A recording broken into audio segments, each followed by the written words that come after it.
noches, bienvenidos a 24 horas. Al menos 8 elementos de convicción fueron parte del proceso mediante el cual se dictó prisión preventiva contra Virgilio Hernández, ex asambleísta. Hola, Diana.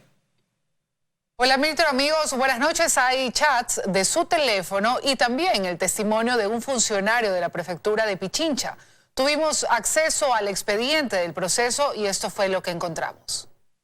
La decisión de dictar prisión preventiva para Virgilio Hernández la tomó el juez Julio Arrieta en base a elementos de convicción que presentó la Fiscalía. Esto se detalla en el proceso mediante el cual se vinculó a Hernández en la investigación por el delito de rebelión. Ya un día antes de que entre en vigencia el decreto 883, Virgilio Hernández decía: nos sumamos y además convocamos a una resistencia generalizada en todo el país con movilizaciones desde el mismo día de hoy. El gobierno de Lenín Moreno tiene una sola disyuntiva: o se cae este paquetazo que afecta a la mayor parte de los ecuatorianos, o se cae el gobierno. La fiscal Diana Salazar aseguró que en este y en el caso de otros investigados no eran los únicos indicios. Con abundante y contundente evidencia, no únicamente por sus manifiestos, sino por evidencia clara y contundente. Así, se señala en el proceso que hubo varios elementos que permitieron determinar la presunta existencia de un delito cometido por Virgilio Hernández, quien hasta el día de esta audiencia permaneció escondido. También la comunicación que durante esos días mantuvo vía chat Virgilio Hernández forman parte de los elementos del proceso.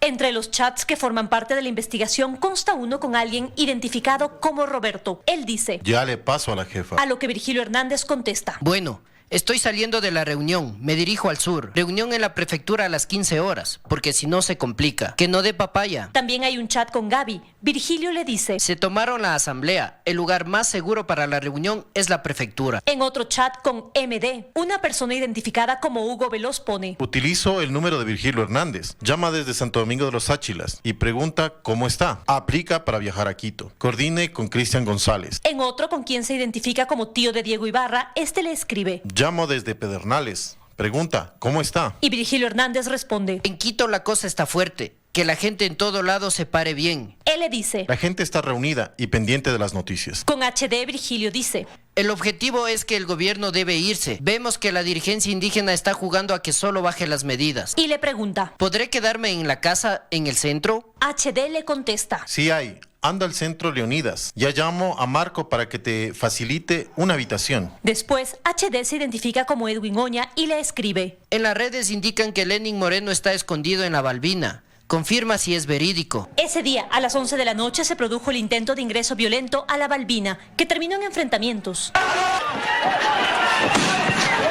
Otro elemento dentro de la investigación contra Hernández es la versión libre y voluntaria de Germán Terreros, funcionario de la prefectura. Él contó: cuando se posesionó la prefecta Pavón, hizo desconectar y sacar todo el sistema de seguridad que existía en el piso 21. Hizo deshabilitar el sistema ya que había circuito cerrado. Además, dijo que varias personas subían a reunirse en el piso 21. Al inicio ingresaban por la planta baja. Ahí se les vio a Virgilio Hernández, Gabriela Rivadeneira, señor Tuárez, pero luego comenzaron a ingresar por el parqueadero. Después, el expresidente del Consejo de Participación, José Tuárez, rondaba el parque del Ejido, donde fue agredido por manifestantes indígenas, cerca de quienes intentó estar. Así, de acuerdo con la Fiscalía, se pudo establecer que existió financiamiento y adiestramiento de personal con la finalidad de realizar actos tendientes a subvertir el orden. Así se les dio dinero para alimentación, para construcción de escudos, caretas, para que puedan comprar cualquier clase de artefactos. Claramente se observa que Virgilio Hernández daba órdenes con la finalidad de mantener su personal en las calles con actos vandálicos. En base a estos elementos, el juez le dictó prisión preventiva.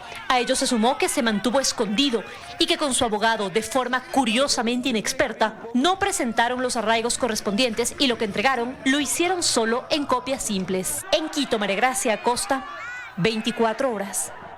Ha pasado un mes desde las protestas que se extendieron por 11 días a nivel nacional y terminaron con la derogatoria del decreto que las ocasionó. Pero las manifestaciones dejaron muertos, heridos, detenidos, daños materiales, además de una seria grieta social y al desnudo las deficiencias del sistema de inteligencia. Dayana Monroy está con nosotros para contarnos detalles. Hola, Dayana. Sin duda hay lecciones que aprender de estos 11 días. Así es, Milton, amigos, bien dicen que hay que aprender de lo vivido y para eso sin duda hay que recordar. Si nos remontamos a un mes atrás, hoy llevaríamos exactamente 5 días de manifestaciones. Estaríamos a poco de presenciar los días más violentos, entre la incertidumbre de no saber si alguien podría detener lo que ocurría y la negativa del gobierno de derogar el decreto. ¿Qué tal si recordamos?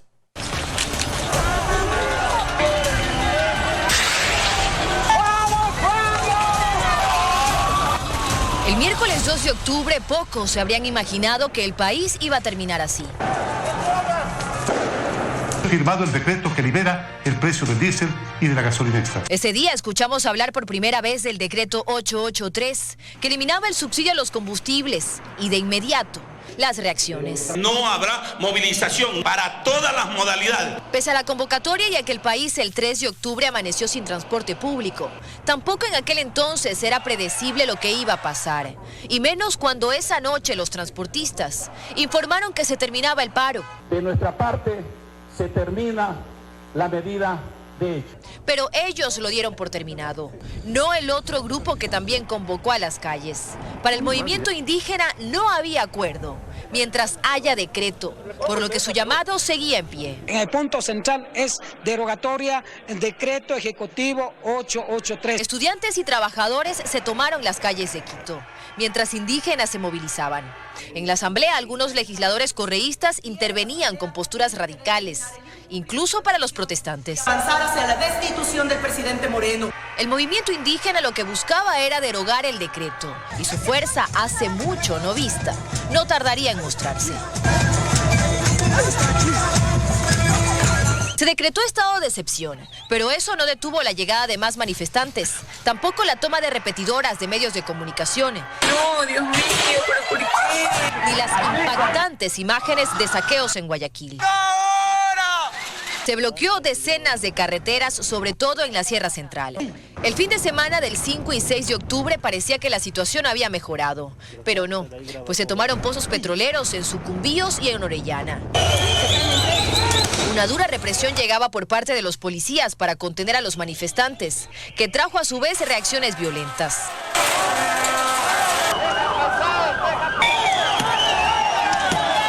El lunes hubo nuevos bloqueos de vías y el país entero veía cómo policías y militares eran retenidos por los manifestantes.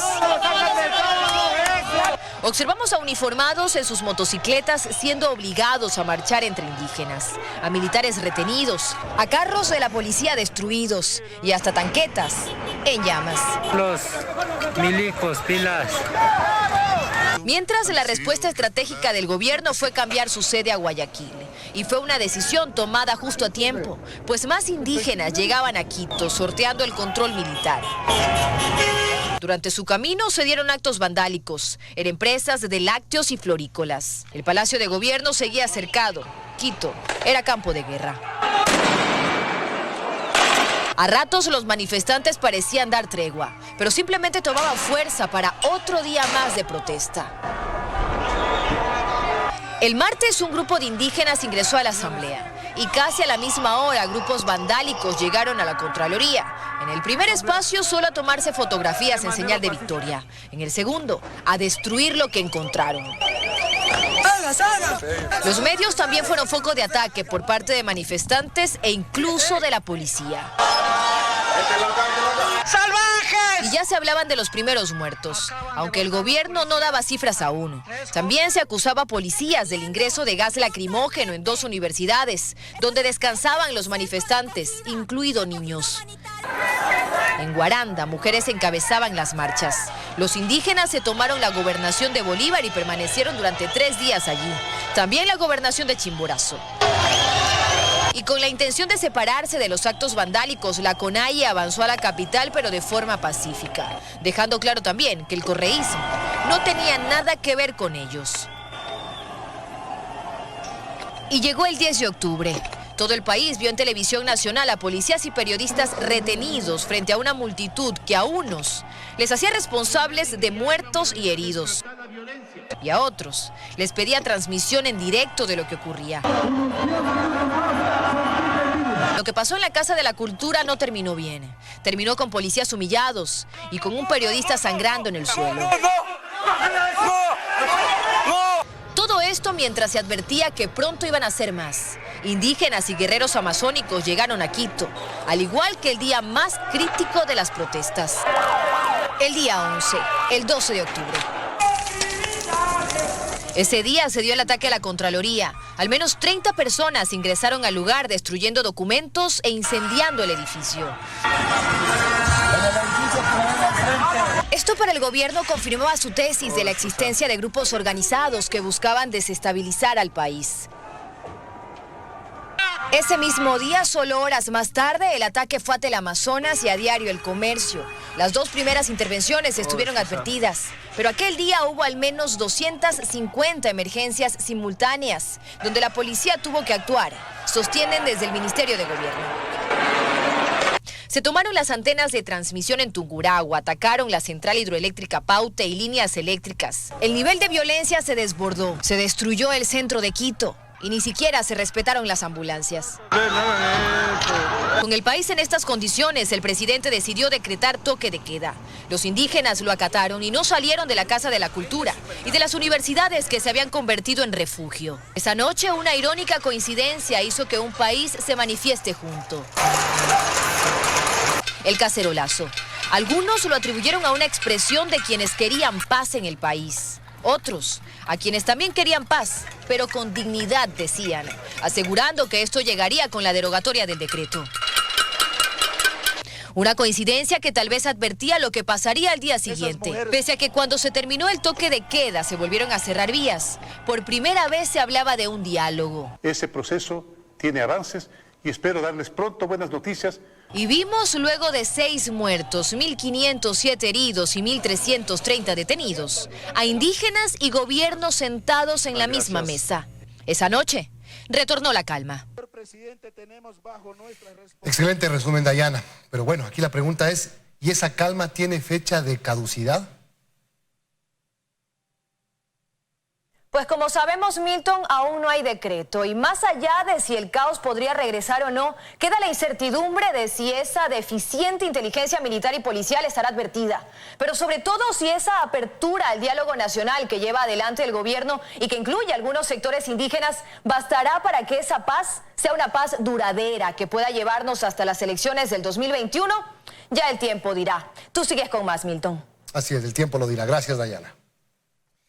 Bueno, y la comisión multipartidista que investiga los hechos de las protestas de octubre se reunió hoy nuevamente y recibieron a más personas que tuvieron algo que ver con estos hechos.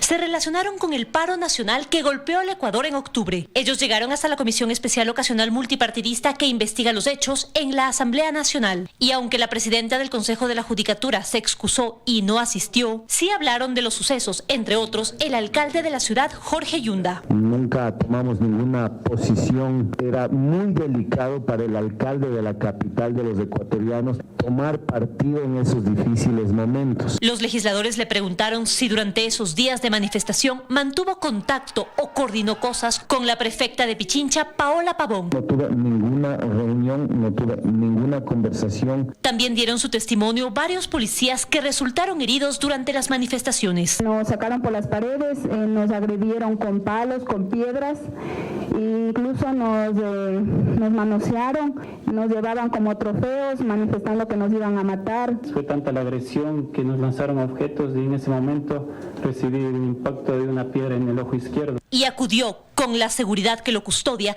el asambleísta Jofre Poma, quien se encuentra en prisión preventiva y está siendo procesado por el delito de paralización de servicios públicos. Cuando pasamos por frente de las instalaciones petroleras, resulta que vimos que la puerta de la entrada a Petroecuador estaba abierta. Él insiste en que su única participación fue ingresar a las instalaciones de Petroecuador para evitar que los manifestantes resulten heridos. Era precautelar la vida de las personas. Adentro hay alta tensión, son instalaciones petroleras, no faltaba que de pronto alguna chispa ocurriese por ahí. Y desde la Embajada de México por videoconferencia hablaron los asambleístas que están escondidos solicitando asilo. La primera idea fue llegar a la Embajada para pedir protección, por temor sobre mi vida. Y entre otros, también habló acerca de la agresión que sufrió al salir del secuestro en el Ágora de la Casa de la Cultura nuestro compañero Freddy Paredes. En estricto rigor, los periodistas no deberíamos ser agredidos ni por el Estado, ni por movimientos u organizaciones políticas o partidistas. Al menos de ese presupuesto partimos los periodistas y vamos a cumplir nuestra labor. La comisión continuará trabajando para emitir un informe que ayude a las autoridades dentro del proceso de investigación. En Quito, María Gracia Acosta, 24 horas. El presidente Moreno y su homólogo peruano, Martín Vizcarra, participaron en la ciudad de Tumbes del encuentro presidencial y gabinete binacional Perú-Ecuador. En el evento se firmó la declaración de Tumbes. Joana Ramos se encuentra en el lugar y nos tiene todos los detalles. Joana, adelante, te escuchamos. Más acciones, menos palabras. Ese fue el discurso que manejaron los presidentes de Ecuador, Lenín Moreno, y de Perú, Martín Vizcarra, en este encuentro presidencial y 13º gabinete binacional que se realizó aquí en Tumbes, Perú. Nosotros les preparamos un completo reportaje con todos los detalles de la jornada. Veamos. La ciudad de Tumbes, en el norte de Perú, fue el escenario escogido en esta ocasión para el encuentro presidencial y 13º gabinete binacional entre Ecuador y Perú. Según Martín Vizcarra, presidente del país anfitrión, esto permitió a las autoridades conocer de cerca los problemas que afectan a la frontera que comparten ambas naciones. Tenemos que lograr que esta amistad que tenemos de lucha contra la corrupción que compartimos ambos países también se traduzcan en señales de una mayor integración. El presidente de Ecuador, Lenín Moreno, por su parte, habló de una hoja de ruta concreta y pidió menos discursos y más acciones.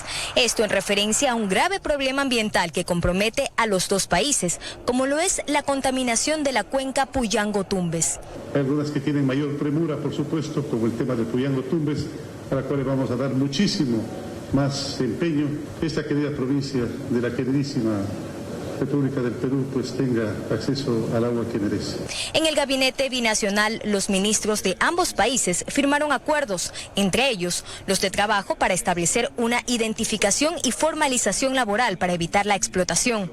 En materia de seguridad, combatir de forma articulada la delincuencia transnacional. Los gabinetes binacionales no solo son expresión de una visión común y dan cuenta del excelente nivel de nuestras relaciones bilaterales, sino subrayan la importancia de lograr un desarrollo integral y sostenible. El mecanismo de diálogo político y técnico de mayor nivel entre Ecuador y Perú refleja el compromiso que tenemos ambos países con una agenda común orientada al fortalecimiento de la cooperación, principalmente para el desarrollo de las poblaciones y áreas localizadas en la zona de nuestra frontera común.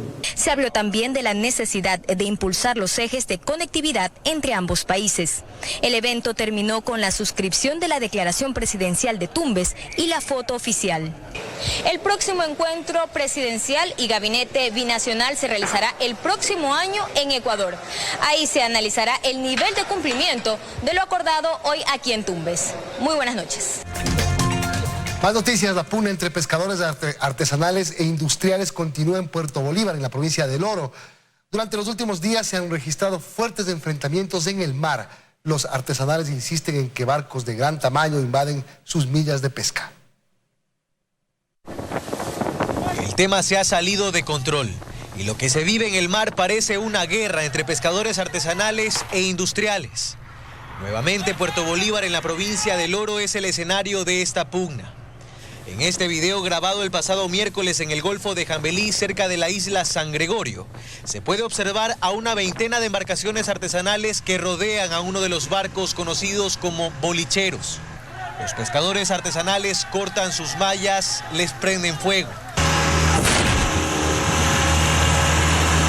El argumento, el mismo que provocó una serie de protestas en ese cantón hace más de un año. Así lo cuenta Dani Castellano, presidente de una de las asociaciones de pescadores del lugar. Ellos capturan los peces que le pertenecen al pescador artesanal, no de ellos. Castellano asegura que los barcos industriales han depredado ya su zona, por lo que de a poco se han ido acercando a la orilla, entrando a una zona de 8 millas que por acuerdo ministerial pertenece a los artesanales. Una tonelada de corvina son en $7.000, $6.000 a $7.000. En 10 toneladas, ¿cuánto es? Son $60.000. El artesanal ahorita 40 libras, 30 libras. En dinero estamos hablando de 50, $60. El teniente de fragata Andrés Ruiz sostiene que el tema está siendo investigado. Al momento no se tiene detenidos como tal, son personas que se encuentran como testigos de ambas partes porque cada una cuenta una versión diferente. Entonces esto ya le corresponde a la autoridad competente, que vendría a ser la Fiscalía, una vez que se ponga la denuncia por parte de cualquiera de las dos partes. Pero no es la primera vez que artesanales y bolicheros se enfrentan. Hace una semana también en Puerto Bolívar, una decena de pescadores rodearon a 3 embarcaciones industriales. Fueron recibidos a tiros. En agosto de 2018, tras varios días de protesta en Puerto Bolívar, artesanales e industriales acordaron respetar sus millas de pesca. Ese acuerdo, dicen los pequeños pescadores, ha sido roto. Que lleven la bala. Con imágenes de Mario Reyes, Carlos Acoto, 24 horas. Se cerró el primer debate del proyecto económico urgente que envió el Ejecutivo a la Asamblea. Algunos legisladores rechazan la ley y piden cambios, mientras otros apoyan el archivo. Tras 3 días de debate y más de 60 intervenciones, se cerró el primer debate de la Ley de Crecimiento Económico. En esta última jornada, los cuestionamientos al proyecto crecieron, sobre todo desde el PSC, la Revolución Ciudadana y Creo. 4 o 5 cosas buenas, pero tenemos 40 o 50 nefastas. Entonces, el caramelo envenenado pretende ser puesto a consideración de la Asamblea para que ingenuamente votemos.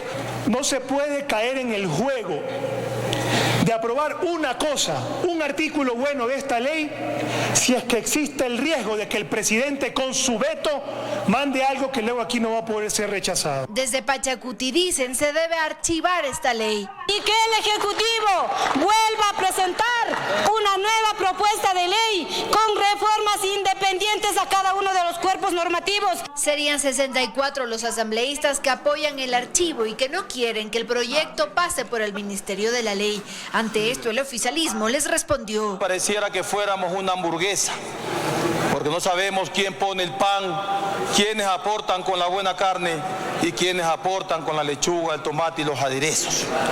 Pero qué bueno sería escuchar a los legisladores decir cuáles son las soluciones. Por ello, el debate no debe estar en que se recaude, no. Tiene que incrementarse la recaudación. Lo que tenemos que debatir es cómo. Algunos independientes apoyan el proyecto de ley si este cambia parte de su texto. El tema será analizado desde este viernes en la Comisión de Régimen Económico. Primero, la legalidad de hacerlo. Segundo, nuestra verdadera capacidad de sesionar el tiempo que sea necesario, las horas que sean necesarias para tratar integralmente todo el proyecto. Ambas materias son económicas urgentes, tanto lo monetario como lo tributario. Existe la posibilidad que en la votación del texto sí se separen los temas. Sin embargo, el apoyo del proyecto del Ejecutivo es incierto. Esto a 9 días de que culmine el plazo para su votación. En Quito, Andrea Samaniego, 24 horas. La presidenta del Consejo de la Judicatura aseguró que la Corte Nacional de Justicia no va a estar un solo día sin jueces, tras la separación de los magistrados que no hayan pasado la evaluación. Mañana termina el plazo para presentar solicitudes de reconsideración que podrían cambiar la situación futura de algunos magistrados de la Corte Nacional de Justicia. Pese a que está pendiente aún el análisis de estas, la presidenta de la Judicatura aseguró que las notas que actualmente dejan fuera de la Corte a más de la mitad de los magistrados no cambiarán mucho. Alguna equivocación podría haber, los resultados no es que variarán diametralmente porque hemos hecho un trabajo serio, un trabajo comprometido. Explicó por qué se extendió por 3 días más el periodo de reconsideración. Justamente para evitar las demandas que posiblemente se hubiesen generado en el ámbito constitucional, aduciendo una falta del debido proceso. La evaluación de los jueces también reveló que entre el 2014 y el 2018 hubo magistrados que aumentaron sus patrimonios en un 60% y hasta en un 300%. Por eso era necesario los parámetros de legitimidad y transparencia que incorporaba en esta evaluación. Lo que hace el Consejo de la Judicatura, como no puede ser de otra manera, es remitir la información a los organismos competentes.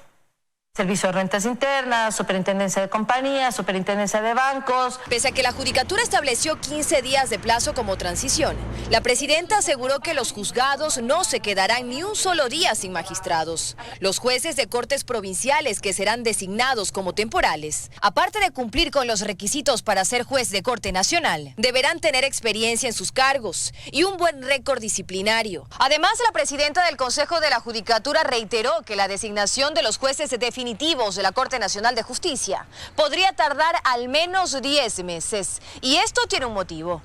¿Por qué? Porque no partimos de unas bases ciertas en cuanto a concursos. Actualmente el Consejo de la Judicatura se encuentra definiendo el sistema técnico bajo el que se deberán realizar los futuros concursos. Dayana Monroy, 24 horas. La Comisión de Fiscalización de la Asamblea Nacional aprobó con 7 votos el informe que archivó el juicio político en contra de los ex consejeros del Consejo de la Judicatura Transitorio. El proceso, interpuesto por la asambleísta Lira Villalba, era por incumplimiento de funciones por supuesta injerencia en la justicia. El informe, pese a ser archivado, será entregado a la Contraloría para un examen especial.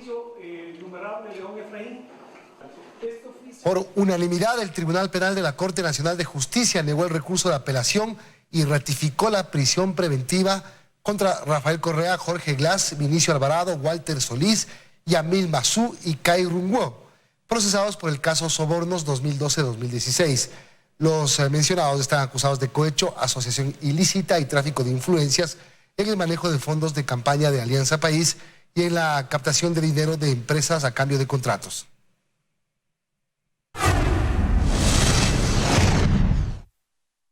Cuatro mujeres y un hombre fueron detenidos por el asesinato de una adolescente que se opuso al secuestro de su hijo recién nacido. La hermanastra de la víctima pretendía cobrar $2.000 por entregar al bebé a una mujer de Cuenca que no podía tener hijos.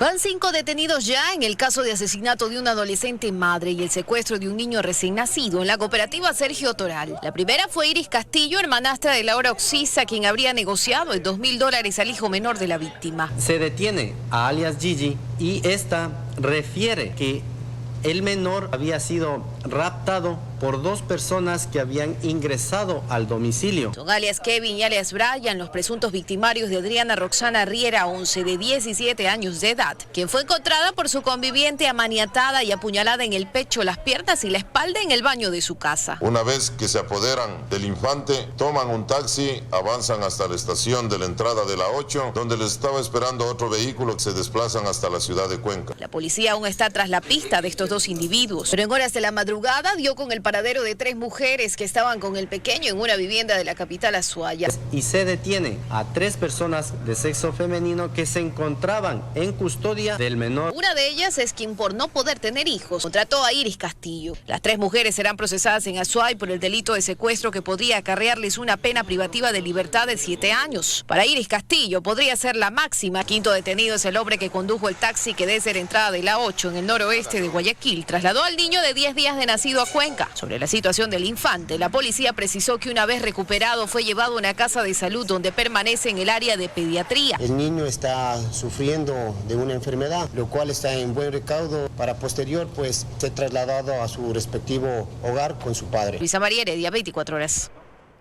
Un notario de Guayaquil golpeó y amenazó a agentes de tránsito en el cantón Daule. 4 denuncias se han presentado en su contra por varios delitos. El video donde se evidencia la agresión circula en redes sociales.